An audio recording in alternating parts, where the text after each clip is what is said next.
raha olona zany na i-renouvellement io na nouveau passeport io mila anao tompony ihany no afaka manao le passeportnao, fa tsy afaka magniraka n'iza n'iza. Tsisy dikany zegny le procuration avy tamin'ny ambasady.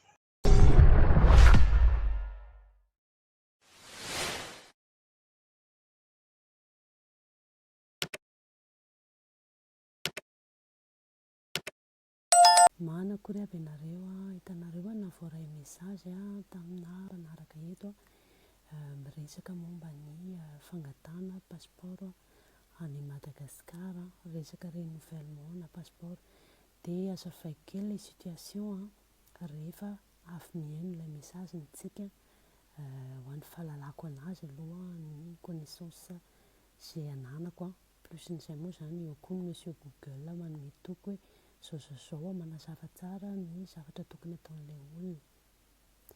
Dia nitsika ary ny mesazin'ilay madama. Bonjour Felana, za ke misy zavatra mampalahelo anahy, sao dia ndry mba afaka manao lève azafady.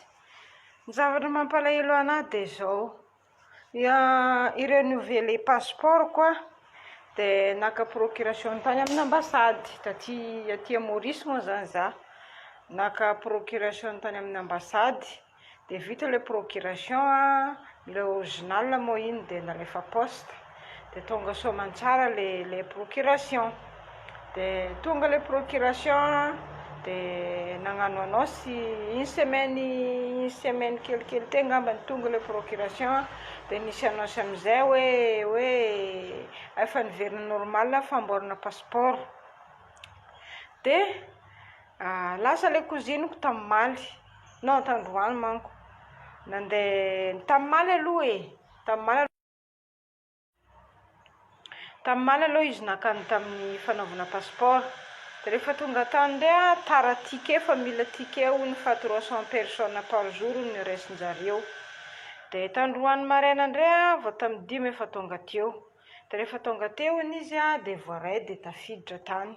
Rehefa tafiditra tany dia niverifie-n'ilay polisy le dossier dia nitendreo n'ilay polisy hoe complet ny dossier-nao fa ny problème amin'izao fotoana izao tsy afaka manao passeport ny olona tsy eto an-toerana.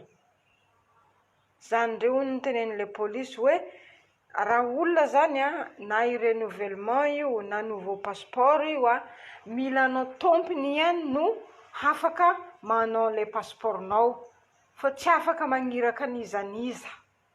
Tsisy dikany zegny le procuration avy tamin'ny ambasady, fa tsy maintsy antegna tompony ihany hono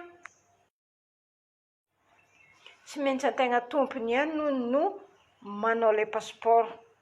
Dia raha ohatra hono ka tsy ana Madagasikara hono antegna tompony dia amboaro amin'ny toerana misy anareo agny hono. Anga ivelan'ny Madagasikara misy toerana fanamboarana passeport gasy. Raha ohatra ka vita taty ivelany passeport iny tsisy olo niasa aloha handefa dossier. Zafady eky Felany raha mba ohatra ka mba afaka ataondry lève ilay izy fa tegna mandreraka be. Tsy afaka mamboatra passeport hono ny olona tsy anan-toerana. Tsy miasa zegny le procuration, tsisy dikany intsony zegny le procuration. Tsy haiko hoe ino ny antony. Sa hoe complet zegny ny dossier dia tsy mahita tenenina intsony dia ilanjare vaniny indray ny procuration.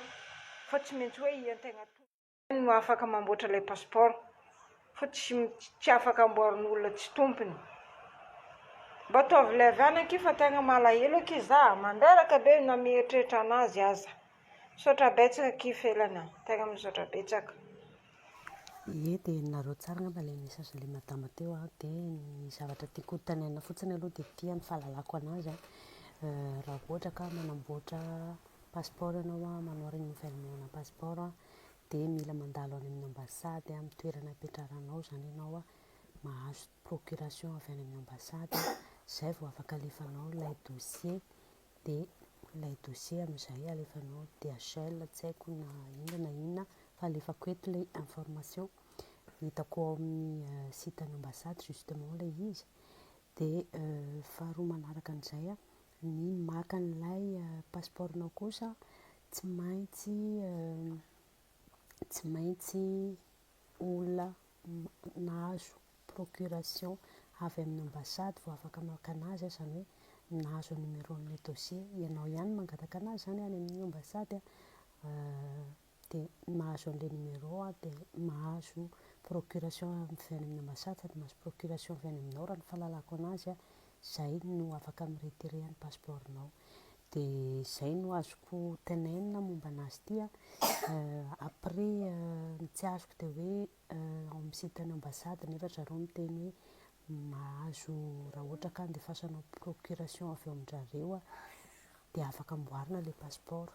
Dia ny zavatra anankiray tsy azoko faharoana koa dia ity, hitanareo ny raha ohatra manamboatra pasipaoro frantsay ohatra ianao aty amin'ny firenena frantsay dia tsy afaka ataon'olona hafa ny pasipaorinao fa tsy maintsy ianao personnel ihany, ianao tompon-tenanao ihany manamboatra anazy tsy afaka mangataka procuration izany mihitsy ianao hoe olona no ampanamboarinao ny pasipaorinao, fa tsy maintsy ianao no manao ny pasipaorinao n'aiza n'aiza ny toerana hipetraranao.